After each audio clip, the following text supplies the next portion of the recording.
Bonjour à tous, j'espère que vous allez bien. Je suis très content de vous retrouver aujourd'hui pour qu'on voit ensemble la Reloop Elite. C'est la toute dernière table de mixage de voix avec carte son, enfin même double carte son, contrôle total fonctionnant sur Serato DJ Pro.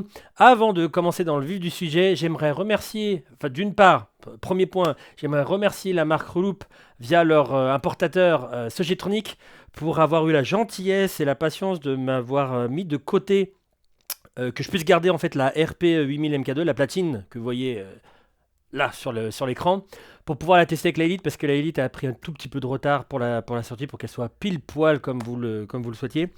Et voilà, donc ils m'ont permis de la garder, ça c'est sympa, c'est pas toutes les marques qui font ça, elles en fait, enfin Sogetronic et Reloop en font partie, donc merci encore à eux pour m'avoir prêté un peu plus longtemps la platine pour pouvoir faire le test complet. Parce qu'il y a des petites choses, des petites fonctions qui marchent entre les deux qui sont vraiment très sympas, on va le voir dans la vidéo. Et deuxièmement, je ne sais pas si je vais faire beaucoup de contenu pendant juillet-août, parce que je vais pas mal travailler.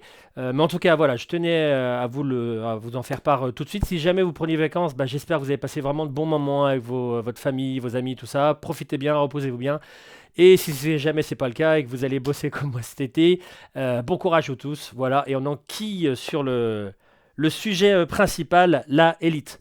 Donc comme je vous ai dit, c'est une deux voix, bon, avec sampler, avec effet, avec double carte son, certifié Serato DJ Pro. Donc vous avez juste à la brancher, ça développe les decks de Serato et vous pouvez brancher tout périphérique additionnel, ce qu'ils appellent ready, pour pouvoir guider le logiciel ou faire du DVS, etc. Bien entendu, elle est compatible DVS. Donc vous pouvez lui brancher tout ce qui est platine vinyle, platine CD, même un baladeur si vous souhaitez, parce qu'en plus des entrées qu'on va voir dans les connectiques, vous avez aussi un aux. Donc ce qui vous permet de brancher aussi un énième truc. Ça peut être aussi, comme on a la plupart du temps sur les tables hip-hop, vous avez une session in, session out. Donc ça va pouvoir vous servir aussi pour jouer dans cette session-là. Voilà pour la présentation. On va voir les choses une par une. Donc déjà, la navigation. Donc vous avez tout plein de petits boutons ici au milieu qui vous permettent de naviguer dans vos playlists. Avec le bouton back, vous pouvez basculer entre les playlists et les morceaux. Donc bah, là, je suis dans mes playlists. Hop, j'appuie dessus et je tombe dans mes morceaux. Une fois que le morceau est sélectionné, j'appuie sur load à gauche pour le sélectionner à gauche, load à droite pour le sélectionner à droite, bien entendu. On peut faire, comme vous avez deux ordinateurs de brancher, alors ça ne sera pas mon cas, mais avec le bouton Shift, faire un focus, enfin une visibilité sur l'ordinateur 1, sur l'ordinateur 2 par rapport à ce qu'on voit ici. Parce que vous voyez ici, alors on va le voir plus tard, mais pour les effets, vous avez les effets de cet ordinateur-là. Imaginez vous voulez avoir les effets de l'autre ordinateur sans avoir à regarder l'ordinateur. Bah, quand vous ferez un Shift Focus PC2, vous aurez les effets, enfin le temps des effets qui correspondront à l'ordinateur. Donc ça c'est bien pratique. Une fois que le morceau est mis, bon bah voilà, vous pouvez le lire et c'est parti. Donc on va partir directement en DVS. La table de mixage est comme d'habitude fournie avec tout ce qu'il faut pour l'égalisation et le réglage de vos volumes. Donc vous avez un gain qui va de moins l'infini à plus quelque chose, mais comme d'habitude réglez bien vos gains pour que ça clignote pas tout le temps dans le rouge ou que ça soit fixe. Trip égalisation en mode kill, donc aigu, médium, grave. Vous pouvez, on le verra ensuite, via la Shift Utility, paramétrer la fréquence à laquelle vous allez pouvoir couper les aigus et les graves pour que ça ne prenne pas trop sur les médiums. Ça c'est très pratique. Vous avez les petits effets ici sur chaque voix, vous permettant de choisir des effets. Donc ça c'est des effets internes à la table, c'est pas les effets de Serato. Donc vous avez, alors on vient de les appeler le premier, le filtre, un beat crush, un flanger, un white noise et un custom qui...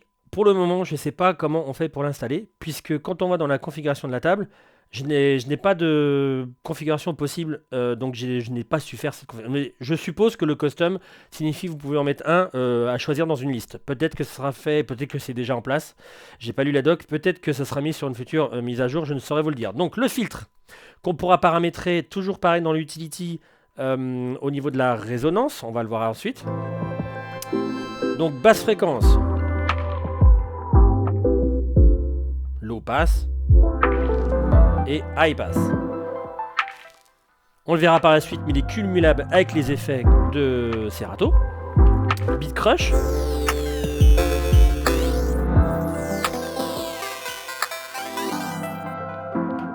flanger.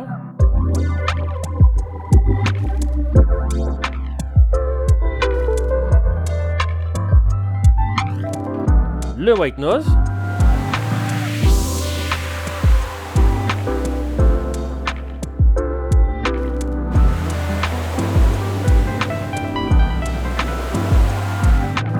Et le custom. Vous avez ensuite la pré-écoute. Avec le petit fader, vous pouvez écouter plus vers la voix numéro 1, la voix numéro 2. Vous avez le volume du casque. Vous avez le volume, enfin la balance plutôt, entre ce qu'on écoute en pré-écoute et ce qu'on écoute au master. Il y a pas mal de réglages aussi sur la façade concernant Crossfader, tout ça. On le verra par la suite au niveau des... quand on fera les connectiques. Voilà pour la partie mixage, fader, crossfader. Alors, on va voir tout de suite l'utility. Pourquoi? Parce qu'il y a pas mal de choses au niveau des faders et du crossfader, hormis les courbes qu'on peut régler là, que vous allez voir ensuite dans les connectiques. Pourquoi on va voir tout de suite l'utility? Parce que, en ce qui concerne les faders et le crossfader, voilà, vous avez les cuttings qui sont ajustables directement dans la config. Donc, au niveau du fader de la Channel 1, vous voyez, le top en bas et en haut. Le cutting en bas et en haut, forcément. Il y a une position basse, position haute. Je m'en vais de là. Fader numéro 1, on peut reset à 0. Ça, c'est pour les faders. Ensuite, le crossfader. Hop, pardon, c'est pas celui-là. J'ai été trop loin. Hop. Voilà. Hop, hop. X-fader. Le cutting à droite, pardon. Cutting à gauche. Donc vous pouvez régler la valeur qui se trouve ici. Donc je peux très bien aller là. Tac, vous voyez, 0,2. 0,2, ça commence à piquer la coupure quand même. Hein. Donc vous pouvez jusqu'à 3,2 à 0. Alors pourquoi je vous dis ça? Pourquoi c'est réglable là? C'est que comme vous le voyez ici, vous avez un Nino Fader, enfin pas un mais 3 Nino Fader Pro directement en interne sur le crossfader et les faders. Pourquoi c'est important de le dire? Parce que si vous aviez un mini fader, un mini fader qui n'est pas pro, vous n'auriez pas de réglage. Là pour le cas, comme c'est des pros, vous avez le réglage et donc vous n'aurez pas besoin de bidouiller, ouvrir la table. Ils sont directement réglables directement là. Donc ça c'est plutôt pas mal. Alors ensuite, bon il y a les effets, il y a les contrôles d'effets, mais je voulais vous montrer ce qu'on avait dit ici pour les EQ, tout ça. Voilà. Alors déjà la résonance du filtre. Hop. Donc là je suis à 40. Et vous allez voir, si je commence à monter, on va le faire piquer un peu. Voilà, beaucoup plus de wah-wah dans les aigus médiums. Je vais l'en mettre à 40. C'est un réglage que j'aime bien. Des réglages au niveau du micro, le talk-over. Ah voilà, c'est ça qui m'intéressait. ISO X crossover. Donc vous avez les lows, donc quand vous allez couper les graves.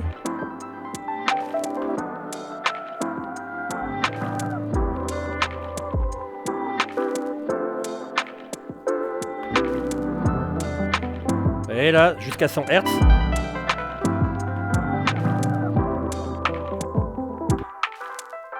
« 800 Hz. Ouais, vous pouvez vraiment... Je vais le mettre à 150. Et pareil pour les aigus, quand je les coupe, vous allez voir. À 1 kHz. Vous voyez là, la différence. 8 kHz. Donc, je vais le remettre un peu, pas totalement à 1, plutôt vers les 2. Voilà, ça c'est pas mal. Et au niveau config, bon, il y a d'autres choses. Il y a la sensibilité des pads. Si le mic passe dans le boost, si le mic vous voulez un low cut pour pas avoir, ça doit être un truc genre moins 80. Là il est on, je peux le mettre off si je le souhaite. La puissance de toutes les LED. Et voilà, il y a différents réglages comme ça. Le gain au niveau du aux. Et je sors de là. Et on a fait à peu près le tour de la partie table normale. Bien entendu, vous avez volume du master ici, que vous avez les vumètres là. Volume du boost ici sur lequel je suis en train de m'enregistrer. Et c'est à peu près tout. Le reste des volumes, mic, etc., courbure de crossfader fader, on verra dans les connectiques puisque c'est sur le panel avant et puis connecté sur le panel arrière. On va s'attarder à chaque deck. Donc vous avez une boucle avec une LED ici vous permettant d'avoir un retour direct visuel de la boucle. Si vous êtes sur les temps de 1 à 32, ça va vous l'indiquer avec un trait normal. Et dès que vous allez descendre dans les petites valeurs, voilà, il va vous les faire clignotantes. Donc ça c'est très pratique parce que n'importe quand dans la musique, je peux savoir que je suis à 4 temps, 2 temps, 1 demi, etc. Pas besoin de regarder l'écran, ça c'est très pratique. Vous pouvez aussi faire la boucle de manière manuelle, in, out. Je peux aussi la réduire comme je le souhaite. Bien entendu. Hop, pardon. C'était plus le out là, c'était le out là parce que j'ai pris la main là-dessus. Ce bouton de boucle ici, il va vous faire aussi office de changement de clé. Donc, vous pouvez très bien faire comme ça.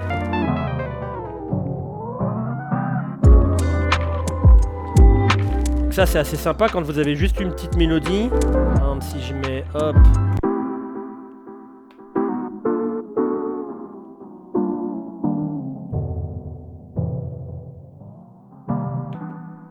Et vous pouvez revenir à 0. Ça c'est bien. Avec juste un appui.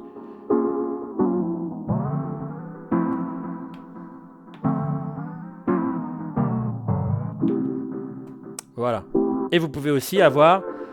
Alors quand vous faites le changement comme ça, avoir le retour à 0 ou directement avoir la clé qui ira avec le morceau qu'il y a sur le deck.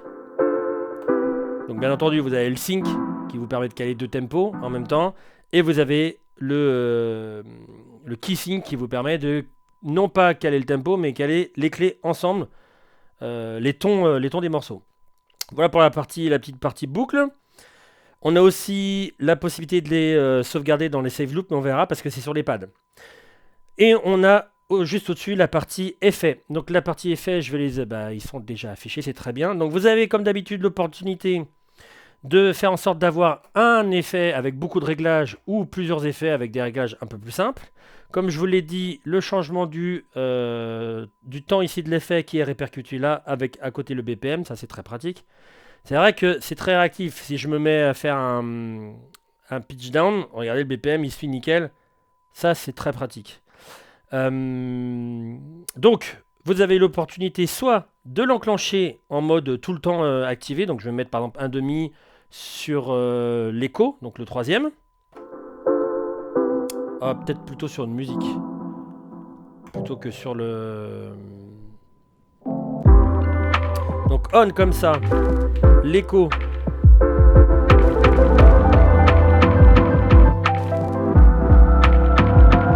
Ou je peux le faire de manière succincte comme ça, quand je le souhaite. Bien entendu, les effets, enfin bien entendu non, c'est peut-être pas le cas de tous les mixeurs, mais en tout cas tous ces effets là sont post-fader et post-cross-fader.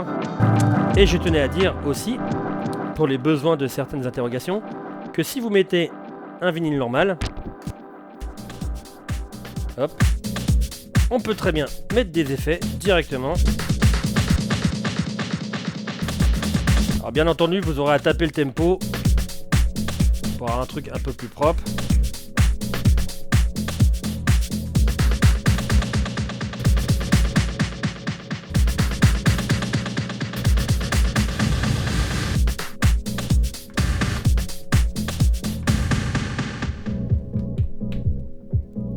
Mais en tout cas, c'est possible de le faire.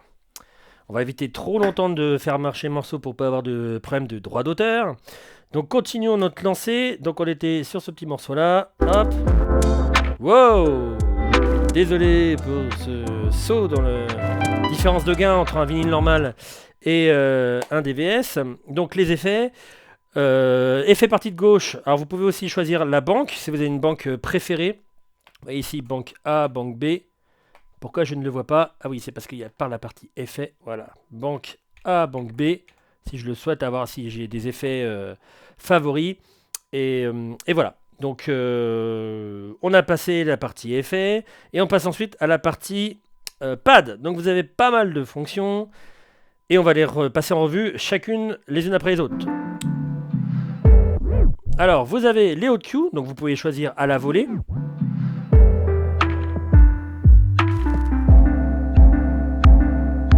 Les supprimer avec le bouton Shift. Donc, autant vous en mettez, autant vous pouvez en supprimer. Vous pouvez vous aider du quantize si vous l'avez mis en place ou pas. Vous savez, quand la grid est bonne, c'est-à-dire pas mon cas, c'est ce que je suis en train de voir. Vous pouvez faire en sorte que les hot queues soient directement mis sur la grid qui a été posée sur le morceau. Je ne le vous montrerai pas puisque elle n'est pas bonne. Donc ça c'est premier mode. Deuxième mode, quand vous appuyez une deuxième fois, vous avez le pitch play qui vous servira à jouer. Alors là pour le coup ça peut être sympa de mettre la mélodie. Hop là. Si vous appuyez sur le bouton Shift, vous pouvez choisir un deuxième. Parce que là, au niveau des hautes queues, j'ai celui-là. Hop, pardon.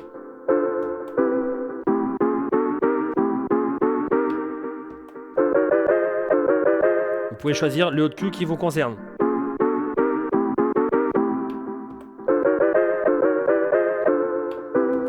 Voilà. Le loop roll, qui est un roll, qui permet de faire une petite...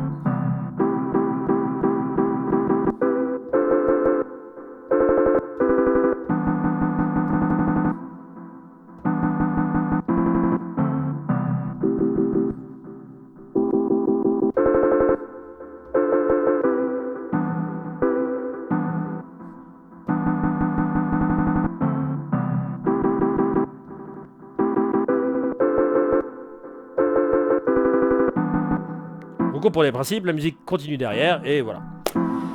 Le save loop, bah là c'est toutes les boucles qui ont été sauvées que vous pouvez retrouver ici. Donc là j'en ai qu'une. Évidemment si je la supprime d'ici, vous la verrez supprimée là. Si je commence à en faire une autre, par exemple je sais pas moi, hop, 4 temps.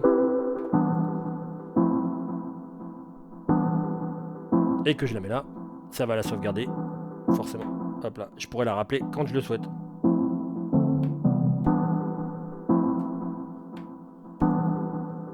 Je peux la rendre active ou inactive, comme je le souhaite. Le slicer vous permet de... Bah là, ça serait mieux que de la musique, donc on va se quitter de là. Enfin, il y a de la musique, bien sûr, mais avec un morceau complet. Voilà. Premier 8 ans, il va passer au prochain 8 ans. Hop. Je vais le verrouiller. De toute façon, le principe est exactement le même. Donc, à partir du moment où vous savez ces 8 ans, vous pouvez répéter une petite partie de ces 8 ans selon un paramètre ici que vous pouvez changer. Ça va être un demi-temps, un temps, etc.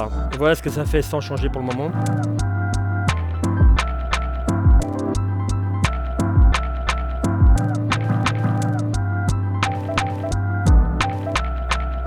Et vous pouvez le répéter.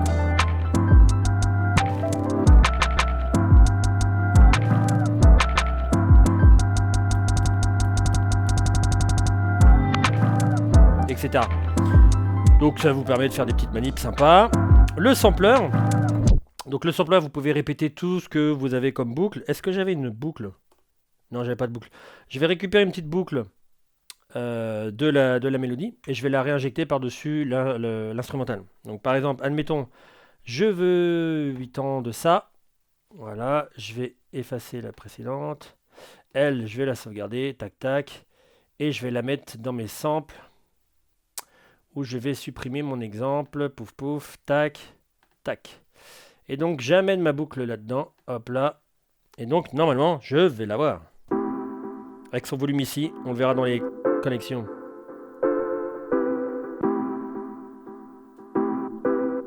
On s'en fiche de la longueur. Et je vais mettre l'instrumental, tac.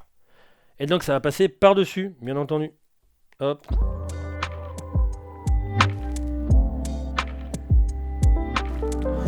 Vérifiez bien que tout est bien sync tout ça et que surtout la boucle est sync. Vous revenez dans vos samples et vous pouvez le balancer quand vous le souhaitez. Enfin, quand vous souhaitez. Au bon moment. Par exemple, ici.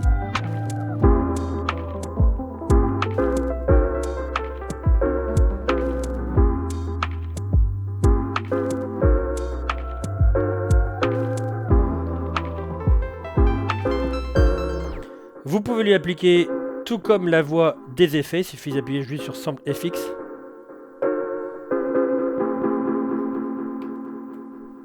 Donc ça fonctionne exactement de la même manière. Voilà pour les samples. Et Save Flip, bah là ça va aller dans la fonction Flip Mode. Vous savez, pour enregistrer une petite séquence. Et ça va vous la répéter. Donc là vous pouvez l'appeler directement dans la partie Flip Mode. Vous avez accès à différentes sections, dont le platter play qu'on a vu sur la RP8000K2 en direct sur les pads ici. Deux users qui vous permettent d'assigner des boutons. Je sais pas, moi par exemple, j'ai pas vu de bouton quantize en accès direct. Vous pouvez très bien mettre votre quantize, votre sleep mode si vous le souhaitez. Enfin voilà, toutes sortes de fonctions qui ne seraient pas apparues en direct sur la table. Et enfin, une petite partie. Pardon, c'est plutôt comme ça. Transport qui vous permet de basculer ici. Vous pouvez vous mettre en mode éternel et donc qui vous permet de gérer la platine, la table de mixage sans avoir forcément de platine. Si vous avez, je sais pas, du budget, vous avez qu'une seule platine à acheter, voilà, vous pouvez.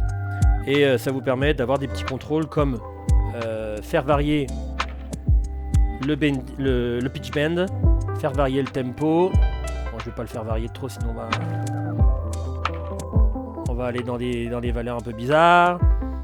Le play, ici il y a le master tempo, ici il y a le sync ou pas le sync. Et là je crois que c'est... Oui, c'est le premier cue. Voilà. Donc vous pouvez l'enregistrer autre part. Hein. Imaginez, là je fais une petite pause. Allez, come on. Voilà. Bon bah là forcément je vais le faire à la souris. Hop. Voilà, je l'ai mis ici. Tac. Très pratique. Voilà pour les transports.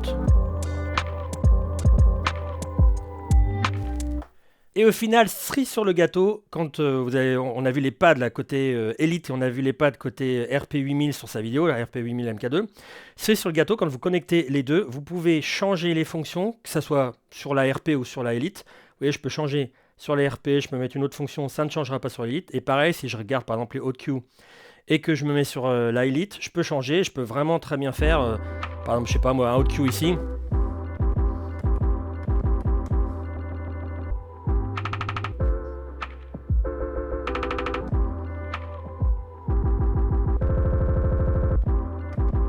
Vous voyez, je peux faire vraiment du fonctionnement, que ce soit sur l'Elite ou la RP. Et on a vraiment deux fonctionnements différents. On peut vraiment choisir ses pads et pouvoir avoir la main sur les deux. Donc ce qui vous laisse vraiment 8 pads spécialement pour une fonction, 8 pads pour une autre fonction. Et c'est totalement plug and play. Il n'y a aucune manipulation à faire vraiment en particulier. Ça marche super bien de ce côté-là. Et en fait, comme vous le savez, je suis une super brêle, autant le dire, au niveau du scratch. Et donc, via petite discussion, quand vous avez vu sur les live streams, j'ai fait la connaissance de Scratch of the Death. On ne citera pas son prénom, il n'a pas envie, c'est un grand timide comme moi.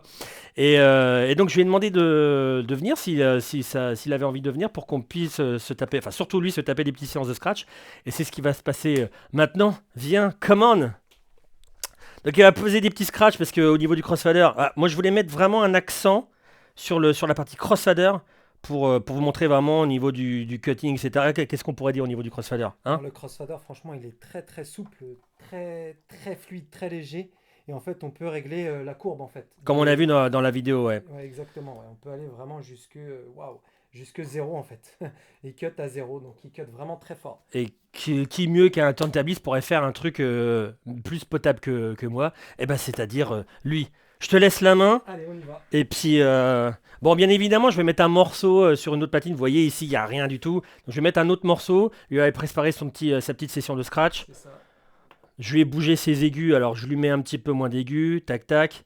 Et on va mettre un petit morceau, un petit... comment on appelle ça? Un petit instrumental, voilà. Et puis il va partir sur le scratch. Et moi, je m'éclipse. À plus.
Sur le panneau avant, vous avez donc la partie micro avec son volume, réglage des hautes fréquences, basses fréquences, un petit écho spécialement pour le micro, ça c'est top, et le talk-over ici, enfin le on-off talk-over.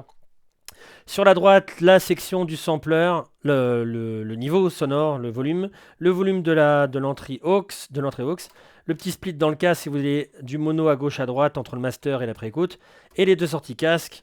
Et on passe à l'arrière en faisant attention de ne pas tout casser. Vous avez donc l'alimentation. Sur la droite, comment brancher votre ordinateur, les deux ports USB, enfin les deux ordinateurs. Ici, c'est des petits switches vous permettant de brancher l'ARP dessus. Ça vous permet d'économiser des ports USB sur votre ordinateur. Cependant, moi, toutes les vidéos que j'ai fait sur mon propre switch. Donc, vous voyez, ça peut fonctionner aussi, il n'y a pas de souci. L'entrée micro, sortie boost, première sortie avec son volume. Sortie master avec le RCA ici, avec son volume aussi. La petite session dont je vous ai parlé, propre au mixeur hip-hop, session in, session out pour brancher une multitude de mixeurs entre eux. Et les entrées que vous avez phono-line ici avec la petite vis de masse. Voilà, c'était la Reloop Elite. Merci beaucoup d'avoir suivi cette vidéo. Si vous avez des questions au sujet du produit, de cette merveilleuse Elite, vous pouvez les poser directement en dessous de votre vidéo, de la vidéo. Et j'y répondrai bien volontiers. En tout cas, voilà, encore une fois, très bonnes vacances à tous et bon courage pour ceux qui vont travailler pendant cet été. Et je vous dis à très bientôt pour de prochains contenus. Ciao, portez-vous bien tout le monde. I wake up on Sunday morning, feel that ache inside my heart. I can't hold on any longer. I'm seconds from falling apart.